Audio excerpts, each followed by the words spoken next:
Saludos y bendiciones a todos. Bienvenidos a este nuevo video de su canal Las Moradas de Sion. El día de hoy estaremos continuando con el estudio bíblico del capítulo 20 del libro del Evangelio de Lucas. Le pedimos una vez más que nos acompañe con su Biblia para que leamos juntos la palabra del Señor. Iniciamos colocando este video en manos del Señor con una pequeña oración. Padre nuestro que estás en los cielos, bendecimos su nombre, alabamos su nombre, reconocemos que usted es el Alfa y el Omega, el principio y el fin, el único Dios fiel y verdadero. En este día le pedimos, Señor mi Dios, que nos pueda dar las palabras correctas y la sabiduría y el entendimiento para que podamos compartir su palabra con nuestros oyentes. Le pedimos en el nombre de su amado Jesús que podamos atesorar esta palabra en nuestros corazones y que podamos ponerla por práctica y por obra en nuestras vidas. En el nombre de su amado Jesús reconocemos que le enviaste en carne al mundo para sacrificio por nuestros pecados. En el nombre de Jesús le agradecemos. Amén y amén. En el video anterior estudiamos la interacción entre Jesús y Zaqueo. Estudiamos la parábola de las 10 minas. Vimos también la entrada triunfal de Jesús en Jerusalén y cómo llora al ver la ciudad. Y por último observamos la purificación del templo, echando fuera a los que vendían y compraban en él. Iniciamos este capítulo 20. Leemos en nombre del Padre, del Hijo y del Espíritu Santo. Sucedió un día que enseñando Jesús al pueblo en el templo y anunciando el evangelio, llegaron los principales sacerdotes y los escribas con los ancianos y le hablaron diciendo: Dinos, ¿con qué autoridad haces estas cosas? ¿O quién es el que te ha dado esta autoridad? Respondiendo Jesús les dijo: Os haré yo también una pregunta, respondedme. ¿El bautismo de Juan era del cielo o de los hombres? Entonces ellos discutían entre sí diciendo: Si decimos del cielo, dirá: ¿por qué pues no le creísteis? Y si decimos de los hombres, todo el pueblo nos apedrará, porque están persuadidos de que Juan era profeta. Y respondieron que no sabía de dónde fuese.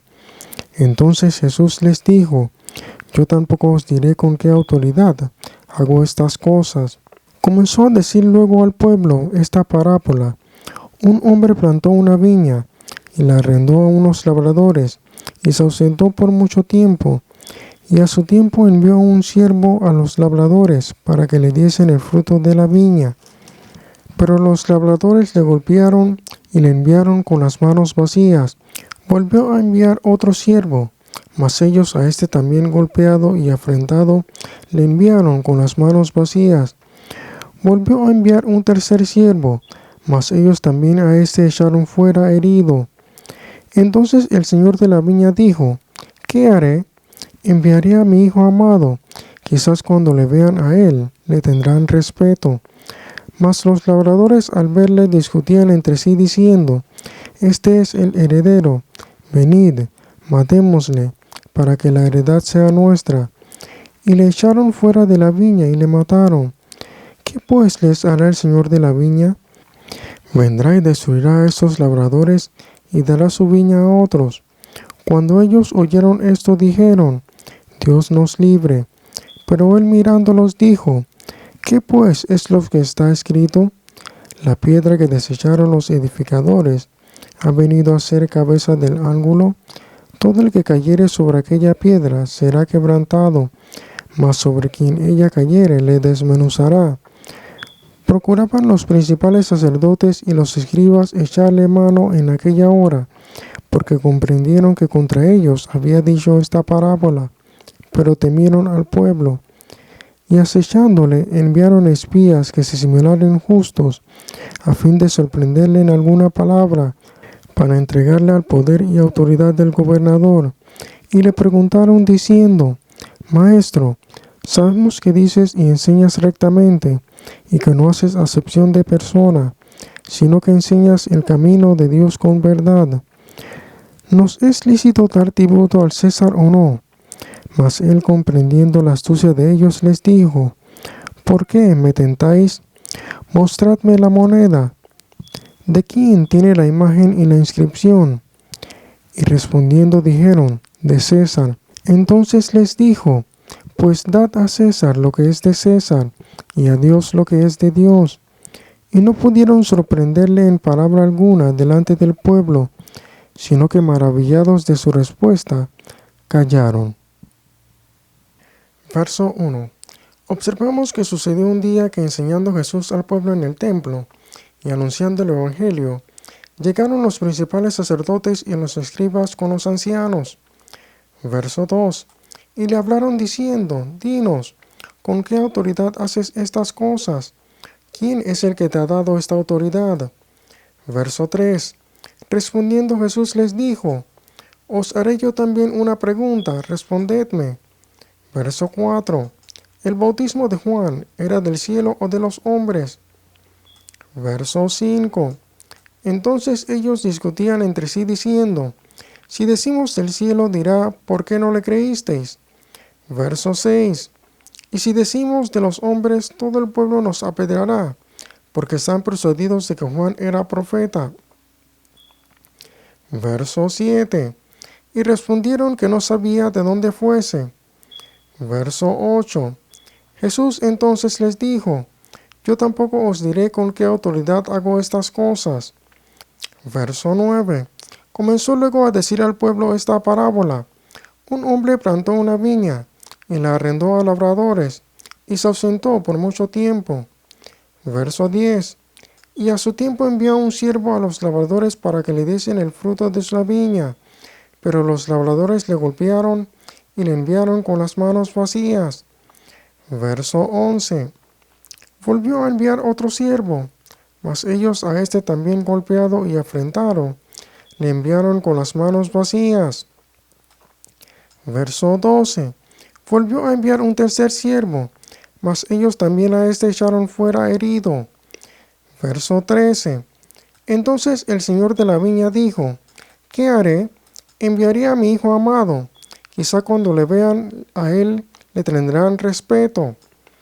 Verso 14. Mas los labradores al verle discutían entre sí diciendo: este es el heredero. Venid, matémosle, para que la heredad sea nuestra. Verso 15. Y le echaron fuera de la viña y le mataron. ¿Qué pues les hará el señor de la viña? Verso 16. Vendrá y destruirá a esos labradores y dará su viña a otros. Cuando ellos oyeron esto, dijeron: Dios nos libre. Verso 17. Pero él mirándolos dijo: ¿qué pues es lo que está escrito? La piedra que desecharon los edificadores ha venido a ser cabeza del ángulo. Verso 18. Todo el que cayere sobre aquella piedra será quebrantado, mas sobre quien ella cayere le desmenuzará. Verso 19. Procuraban los principales sacerdotes y los escribas echarle mano en aquella hora, pero que comprendieron que contra ellos habían dicho esta parábola, pero temieron al pueblo. Observamos desde el verso 9 otra parábola del Señor, parábola que se conoce como la parábola de los labradores malvados. Esta parábola se refiere a los judíos, pero principalmente entre los judíos a los principales sacerdotes y líderes religiosos del pueblo, pues en su simbología observamos las siguientes representaciones. El hombre que plantó una viña representa a Dios el Padre. La viña en el contexto de la parábola hace referencia a la casa de Israel, o en general al pueblo judío. Una referencia bíblica en donde podemos ver también representado esta simbología de la viña, como la casa de Israel, la encontramos en el libro de Isaías capítulo 5, verso 7, donde dice: ciertamente viña de Jehová de los ejércitos es la casa de Israel, y los hombres de Judá planta deliciosa suya. Esperaba juicio, y he aquí vileza, justicia, y he aquí clamor. Los labradores representan a los judíos, pero principalmente de entre los judíos a los principales sacerdotes, gobernadores del pueblo, ancianos del pueblo, y los líderes de los grupos religiosos, como los escribas y fariseos. La representación simbólica de los labradores que el Señor emplea en esta parábola guarda relación con lo que representa el término edificadores, que Jesús menciona en el verso 17 cuando dice, empleando la profecía de Salmos 118, verso 22, la piedra que desecharon los edificadores ha venido a ser cabeza del ángulo. Aquella piedra desechada por los edificadores, que es la cabeza del ángulo, es Jesús. En Hechos capítulo 4, verso 11, el apóstol Pedro confirma quiénes eran los edificadores, cuando dice, este Jesús es la piedra reprobada por vosotros los edificadores, la cual ha venido a ser cabeza del ángulo. Pues en vista de que en el mismo capítulo 4, versos 6, 7 y 8, Pedro dirigía estas palabras a los sumos sacerdotes y los gobernantes del pueblo, y a los ancianos del pueblo. E igualmente en el inicio de este capítulo 20, en los versos 1 y 2, observamos que toda esta conversación inicia con la llegada y cuestionamiento al Señor de los principales sacerdotes, escribas y ancianos del pueblo. E igualmente en el verso 19, se nos deja saber que esta parábola fue dicha contra los principales sacerdotes y los escribas, de manera que podemos observar que aquellos labradores representan principalmente a las autoridades religiosas. Luego, entre los versos 10 al 12, observamos que la parábola describe cómo el señor de la viña llegó a enviar 3 siervos a los labradores para que le diesen el fruto de la viña. Al primero lo golpearon y enviaron con las manos vacías. Al segundo le golpearon y afrentaron y le enviaron con las manos vacías. Al tercer siervo le echaron fuera herido, pues estos siervos representan a los siervos de Dios, que eran enviados al pueblo, quienes eran los profetas, para traer palabra de Dios y dirección al pueblo. Pero muchos de esos profetas eran rechazados, afrentados, golpeados, y otros eran matados por el pueblo. Luego, desde el verso 13 al 16, observamos que el Señor de la viña dijo, enviaré a mi hijo amado. Quizá cuando le vean a él le tendrán respeto. Mas los labradores al verle discutían entre sí diciendo, este es el heredero, venid, matémosle, para que la heredad sea nuestra. Y le echaron fuera de la viña y le mataron. ¿Qué pues les hará el Señor de la viña?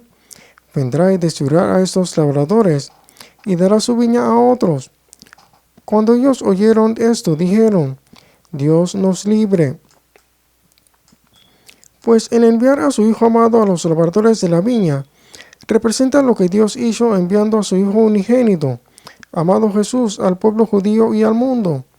La siguiente parte en donde los labradores luego de ver al Hijo contemplan matar al Hijo, heredero, para que la heredad fuese suya, y echándole fuera de la viña lo mataron, representa lo que sucedería en un futuro, en donde el pueblo liderado y persuadido por las autoridades religiosas rechazarían a Jesús y harían que se le diese muerte al Hijo de Dios.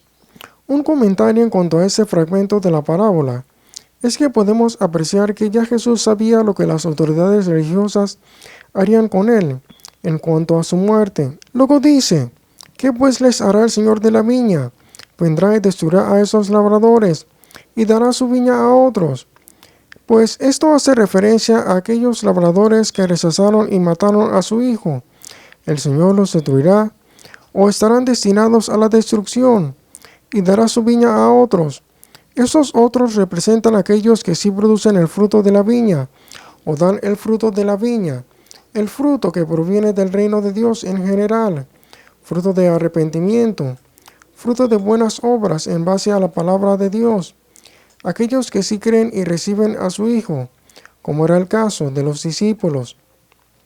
En el verso 17 el Señor concluye con la profecía de Salmo 118, verso 22, diciendo, la piedra que desecharon los edificadores ha venido a ser cabeza del ángulo. Como vimos, la piedra desechada por los edificadores o las autoridades religiosas representa a Jesús. Él es la cabeza del ángulo.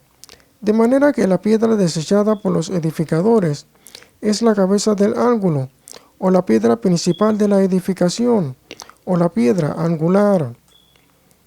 En el verso 18 el Señor dice: todo el que cayere sobre aquella piedra será quebrantado, mas sobre quien ella cayere le desmenuzará. Otras traducciones dicen: todo el que tropiece con esta piedra se hará pedazos, y la piedra aplastará a quienes les caiga encima. Pues nuestra perspectiva referente a esto es que aquí observamos dos aspectos: el que cae encima de la piedra o sobre la piedra, o aquel quien la piedra cae encima de él o sobre él.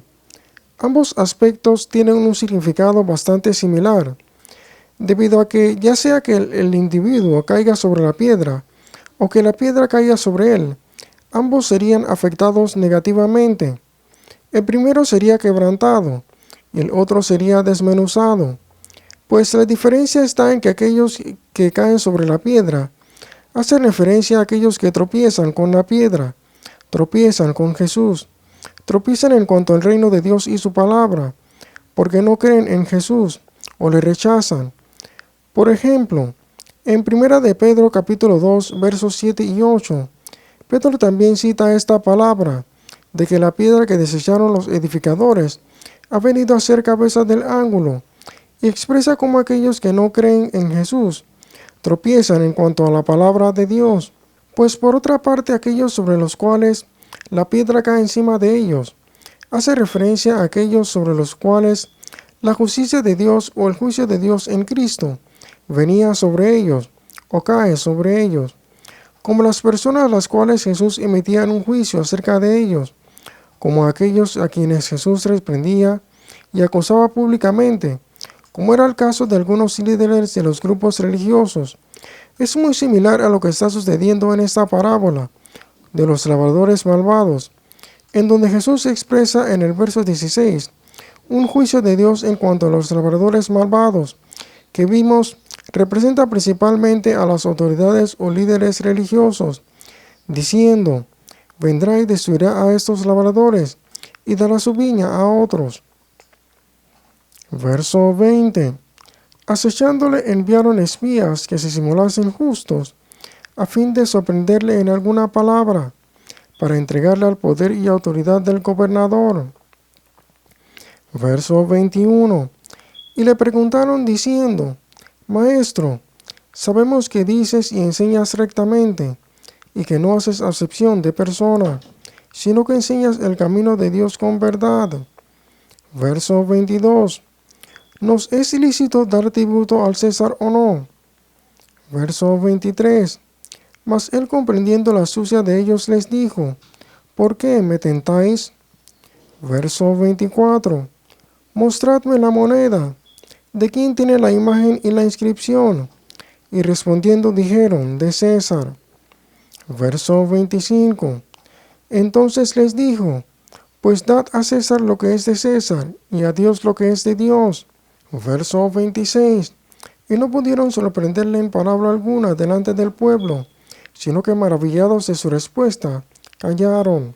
Observamos entre los versos 20 al 26 otra interacción entre Jesús y aquellos espías que se simulaban justos, los cuales buscaban sorprenderlo en alguna palabra para poder entregarlo al gobernador del Imperio Romano. Con este fin observamos en el verso 22 que emplean astutamente una pregunta acerca del tributo, preguntando si era lícito dar tributo al César o pagar impuestos al César. Jesús, comprendiendo la astucia de ellos, responde a la pregunta entre los versos 23 al 25. El Señor les dice: mostradme la moneda. ¿De quién tiene la imagen y la inscripción? Y respondiendo dijeron: de César. Jesús, concluyendo, les dijo: pues dad a César lo que es de César, y a Dios lo que es de Dios. Con esta respuesta observamos que Jesús responde a la pregunta de este grupo de personas, diciéndoles que debe darse al César lo que es de César, de manera que debe pagarse el tributo al César, y a Dios debe darse lo que es de Dios. Esto implica que en la misma dirección debe cumplirse con lo que estaba establecido en la ley que debía darse a Dios. E igualmente esa respuesta de Jesús también puede verse de manera general: dar al César lo que es del César, implica cumplir con las obligaciones concernientes al imperio que gobernaba en la época. Y dar a Dios lo que es de Dios implica que en vista de que todo lo que existe le pertenece a Dios, se debe honrar a Dios en todo sentido, o darle lo que le pertenece. Un último comentario de nuestra parte en cuanto a esto es que aquella moneda tenía la inscripción de César, pero los recursos que se emplearon para hacer la misma moneda le pertenecen a Dios. Llegando entonces algunos de los saduceos, los cuales niegan haber resurrección, le preguntaron diciendo: Maestro, Moisés nos escribió: si el hermano de alguno muriere, teniendo mujer, y no dejare hijos, que su hermano se case con ella, y levante descendencia a su hermano. Hubo pues 7 hermanos, y el primero tomó esposa, y murió sin hijo. Y la tomó el segundo, el cual también murió sin hijos. La tomó el tercero, y así todos los 7 murieron sin dejar descendencia. Finalmente murió también la mujer. En la resurrección, pues, ¿de cuál de ellos será mujer, ya que los 7 la tuvieron por mujer? Entonces respondiendo Jesús les dijo: Los hijos de este siglo se casan y se dan en casamiento, mas los que fueron tenidos por dignos de alcanzar aquel siglo y la resurrección de los muertos, ni se casan ni se dan en casamiento, porque no pueden ya más morir, pues son iguales a los ángeles, y son hijos de Dios, al ser hijos de la resurrección. Pero en cuanto a que los muertos han de resucitar, aún Moisés lo enseñó en el pasaje de la zarza, cuando llama al Señor Dios de Abraham, Dios de Isaac y Dios de Jacob, porque Dios no es Dios de muertos, sino de vivos, pues para Él todos viven. Respondiéndole algunos de los escribas dijeron: Maestro, bien has dicho, y no osaron preguntarle nada más. Entonces Él les dijo: ¿Cómo dicen que el Cristo es hijo de David? Pues el mismo David dice en el libro de los Salmos: Dijo el Señor a mi Señor: Siéntate a mi diestra hasta que ponga a tus enemigos por estrado de tus pies. David pues le llama Señor.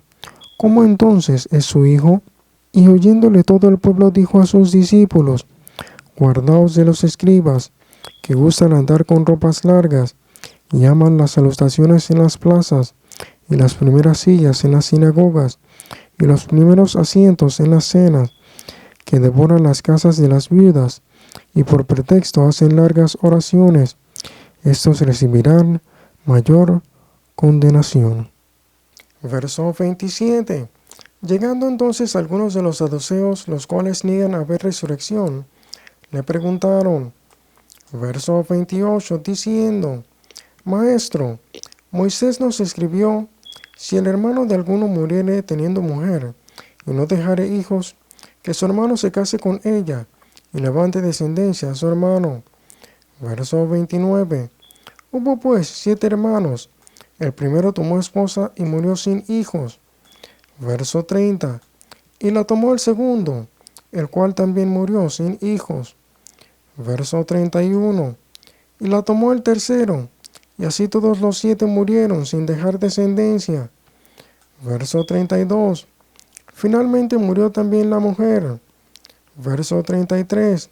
En la resurrección, pues ¿de cuál de ellos será mujer, ya que los 7 la tuvieron por mujer?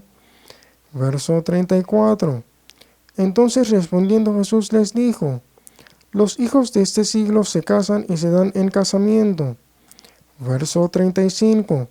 Mas los que fueren tenidos por dignos de alcanzar aquel siglo y la resurrección de los muertos, ni se casan ni se dan en casamiento. Verso 36. Porque no pueden ya más morir, pues son iguales a los ángeles y son hijos de Dios, al ser hijos de la resurrección. Verso 37. Pero en cuanto a que los muertos han de resucitar, aún Moisés lo enseñó en el pasaje de la zarza, cuando llama al Señor Dios de Abraham, Dios de Isaac y Dios de Jacob. Verso 38. Porque Dios no es Dios de muertos, sino de vivos, pues para Él todos viven. Verso 39. Respondiéndole algunos de los escribas dijeron: Maestro, bien has dicho. Verso 40. y no osaron en preguntarle nada más. Pues observamos desde el verso 27 hasta el 33, cómo este grupo de saduceos que negaban que hubiese resurrección, presentan este caso al Señor acerca de 7 hermanos, que tomaron la misma mujer como esposa, tomando como base la escritura de Deuteronomio capítulo 25, verso 5, para preguntar al Señor acerca de la resurrección. Esta escritura de Deuteronomio 25:5 dice: cuando hermanos habitaren juntos, y muriere alguno de ellos, y no tuviere hijo, la mujer del muerto no se casará fuera con hombre extraño. Su cuñado se llegará a ella, y la tomará por su mujer, y hará con ella parentesco. Pues entre los versos 34 al 38, observamos la respuesta del Señor diciendo que los hijos de este siglo, refiriéndose en general a las personas de la tierra, se casan y se dan en casamiento, pero aquellas personas que fueren tenidas por dignas de alcanzar la resurrección no se casarán ni se darán en casamiento, porque no pueden ya más morir, serán iguales a los ángeles y son hijos de Dios, a ser hijos de la resurrección. Pues observamos con estas palabras de Jesús, que responde a los saduceos la pregunta que tenían en cuanto al caso presentado, preguntando que de cuál de los 7 hermanos sería la mujer en la resurrección.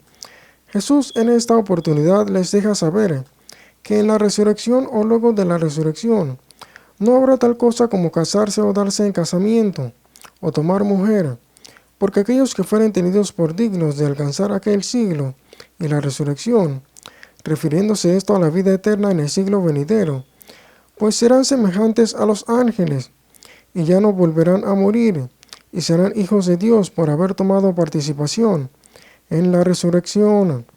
En los versos 37 y 38, el Señor les agrega diciendo, en vista de que los saduceos negaban de que hubiese resurrección, que en cuanto a que los muertos han de resucitar, aún Moisés lo enseñó en el pasaje de la zarza, cuando llama al Señor Dios de Abraham, Dios de Isaac y Dios de Jacob, porque Dios no es Dios de muertos, sino de vivos, pues para Él todos viven. Explicándoles el Señor que aún Moisés enseñó esto en el pasaje de la zarza, en Éxodo capítulo 3, versos del 1 al 6, cuando se le apareció el ángel de Jehová en una llama de fuego en medio de una zarza, y la zarza o arbusto ardía en fuego y no se consumía. Pues nuestra perspectiva referente a esto es que el Señor lo menciona hablando espiritualmente, enseñándoles cómo Moisés le llama en sus escritos como el Dios de Abraham, el Dios de Isaac y el Dios de Jacob, porque Dios no es Dios de muertos, sino de vivos, ya que si bien es cierto para este momento, cuando Moisés tenía esta manifestación de Dios en el paisaje de la zarza, Abraham, Isaac y Jacob habían muerto físicamente, pues de manera que el Señor espiritualmente hablando, expresa que Dios no es Dios de aquellos que están muertos espiritualmente, sino de aquellos que están vivos espiritualmente, como era el caso de Abraham, Isaac y Jacob, quienes murieron estando vivos espiritualmente, por haber creído en Dios y vivido vidas piadosas, y hallado gracia delante de Dios. Y concluye el Señor diciendo, pues para Él todos viven. Otras traducciones dicen, para Él todos ellos viven. De manera que esto se refiere a que Abraham, Isaac y Jacob, y los que estaban en la misma condición de ellos, están vivos para Dios. Observamos entre los versos 39 y 40 que algunos de los escribas, escuchando las palabras del Señor, dijeron, bien has dicho, y no osaron en preguntarle nada más. Verso 41. Entonces Él les dijo, ¿cómo dicen que el Cristo es hijo de David? Observamos en este verso que Jesús lanza esta pregunta de acuerdo con el Evangelio de Mateo, capítulo 22, versos 41 y 42. Esta pregunta el Señor la hizo a un grupo de fariseos. Verso 42. Pues el mismo David dice en el libro de los Salmos, dijo el Señor a mi Señor, siéntate a mi diestra. Verso 43. Hasta que ponga a tus enemigos por estrado de tus pies. Verso 44. David pues le llama Señor. ¿Cómo entonces es su hijo? Pues observamos a Jesús emplear esta profecía en vista de que la gente decía que el Cristo era hijo de David, la cual se encuentra en el libro de los Salmos capítulo 110, verso 1, expresando de esta manera que David consideraba al Cristo como su Señor, reconociendo la autoridad del Cristo sobre él. Consideramos que muy probablemente la gente se expresaba de esta manera, que el Cristo era hijo de David, por lo que se había dicho en las Escrituras, de que el Cristo sería puesto sobre el trono de David, y debía provenir de este linaje, como por ejemplo se observa en el libro de Isaías capítulo 9, verso 7, que dice: lo dilatado de su imperio y la paz no tendrán límite sobre el trono de David y sobre su reino, disponiéndolo y confirmándolo en juicio y en justicia, desde ahora y para siempre. El cielo de Jehová de los ejércitos hará esto. En el Evangelio de Juan capítulo 7, verso 42, también se puede observar a la gente decir: ¿no dice la Escritura que del linaje de David y de la aldea de Belén, de donde era David, ha de venir el Cristo? Por la palabra que se encuentra en el libro de Miqueas, capítulo 5, verso 2, que dice: pero tú, Belén Efrata, pequeña para estar entre las familias de la tierra, de ti me saldrá el que será el Señor en Israel, y sus salidas son desde el principio, desde los días de la eternidad. E igualmente en el capítulo 1 de este Evangelio de Lucas, vimos a María tener la visita del ángel Gabriel para anunciarle el nacimiento del Cristo, Mesías, el cual le dijo en el verso 32 que éste sería grande y sería llamado Hijo del Altísimo, y el Señor le daría el trono de David su padre. Pues de manera que consideramos que así como aún el ángel Gabriel menciona que el Cristo le sería dado el trono de David su padre, pues no era algo malo para el pueblo decir que el Cristo era hijo de David, por entender por las Escrituras que el Cristo en cierta forma vendría de este linaje, de David. Pero el Señor, sabiendo todas las cosas, enseña a la gente que en realidad el Cristo, siendo el Hijo de Dios, era Señor de David. Verso 45. Y oyéndole el pueblo dijo a sus discípulos, verso 46, guardaos de los escribas que gustan andar con ropas largas y aman las salutaciones en las plazas y las primeras sillas en las sinagogas y los primeros asientos en las cenas. Verso 47. Que devoran las casas de las viudas y por pretexto hacen largas oraciones. Estos recibirán mayor condenación. Observamos entre los versos 45 al 47 que Jesús enseña a sus discípulos a guardarse de los escribas por estas cosas que hacían. De esta manera hemos culminado este capítulo 20. Observemos los puntos más sobresalientes. Número 1. Observamos la interacción del Señor con el grupo de principales sacerdotes, escribas y ancianos que cuestionaban su autoridad. Número 2. Observamos la parábola de los labradores malvados. Número 3. Vimos también la respuesta de Jesús ante la pregunta de los espías, si era lícito dar tributo al César. Número 4. Estudiamos la interacción de Jesús con el grupo de los saduceos acerca de la resurrección. Número 5. Jesús enseña a sus discípulos a guardarse de los escribas, que les gustaba figurar con ropas largas y amaban las primeras sillas en las sinagogas. Te agradezco por habernos acompañado en este video. Déjanos saber tus comentarios. Que Dios les bendiga y que la gracia de nuestro Señor Jesucristo esté con todos ustedes. Saludos y bendiciones.